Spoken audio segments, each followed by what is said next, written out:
perlukan kerjasama kamu dua, jadi kita buat kumpulan lah. Oke? Boleh. Apakah kamu sudah sedia? Sedia. Oke, sekarang kita masuk ke activity. Saya bagi dua kan, satu kan sapaan untuk formal dan satu tidak formal. Jadi siapa yang dapat tuh dia akan role play lah. Oke.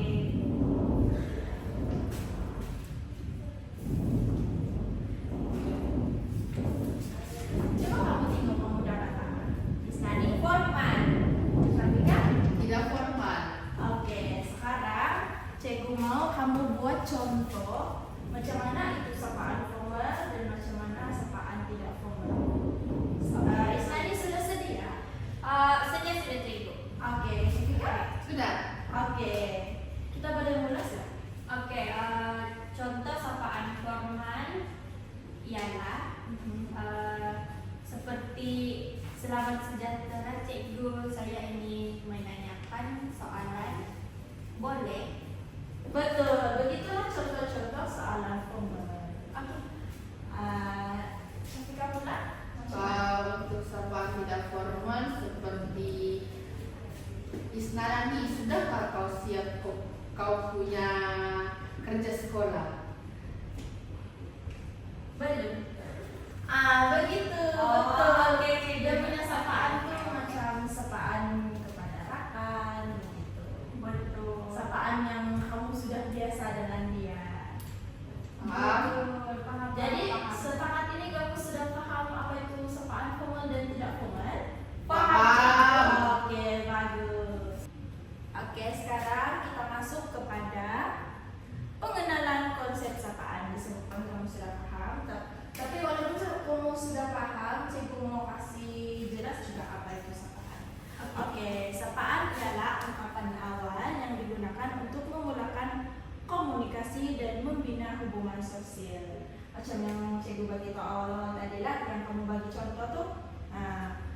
Dalam konteks milik darjah macam sekarang ini, sapaan berfungsi sebagai isyarat untuk memulakan interaksi, menenangkan suasana, serta membantu guru menarik perhatian pelajar. Lepas itu, penggunaan sapaan yang betul menjadikan pelajar merasa dihargai dan lebih bersedia memulakan pembelajaran. Sebagai cikgu lah, kita perlu tahu macam mana strategi untuk menarik perhatian pelajar. Nanti kalau kita terlampau formal pun, murid-murid pandai bosan, betul atau tidak? Betul. Jadi kita perlu menggabungkan sapaan yang fleksibel, kan? Benar. Oke. Yang seterusnya adalah, di sini ingin menerangkan tentang perbedaan sapaan formal dan tidak formal. Sapaan formal digunakan dalam komunikasi rasmi seperti dengan guru atau dalam majelis. Contohnya yang Sinani bagi tadi lah. Dan yang sapaan tidak formal pula digunakan dalam suasana santai bersama rakan. Macam yang si Syafika bagi contoh tadi lah. Oke, itu saja. Oke, murid-murid, kita sudah sampai di penghujung pelajaran. Jadi saya mau tanya kamu, saya mau tanya pendapat kamu lah. Nah ini macam mana sapaan itu mempengaruhi pembelajaran kamu?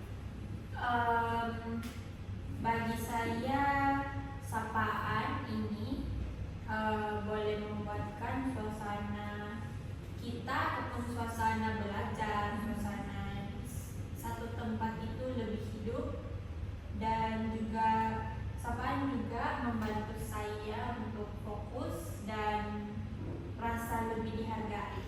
Oke, betul. Kalau Syafika pula?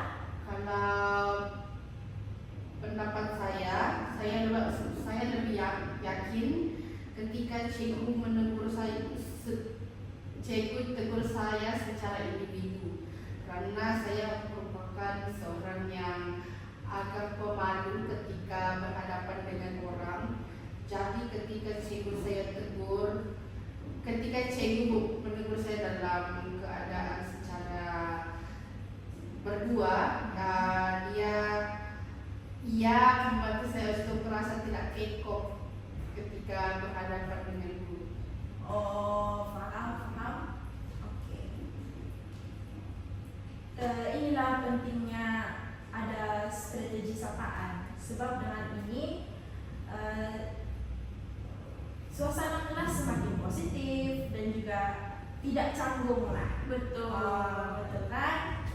Dan juga semakin mudah kamu untuk belajar dan memahami apa yang ajar kamu di dalam kelas. Betul. Oke, kita masuk kepada penghujung sekali pembelajaran kita, yaitu Cikgu mau bagi tahu kamu rumusan pembelajaran hari ini.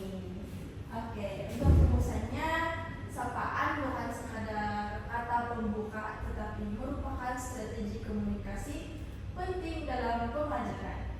Ia juga membantu guru untuk mengurus kelas, membina hubungan positif dalam belajar, serta mempengaruhi emosi dan tumpuan mereka.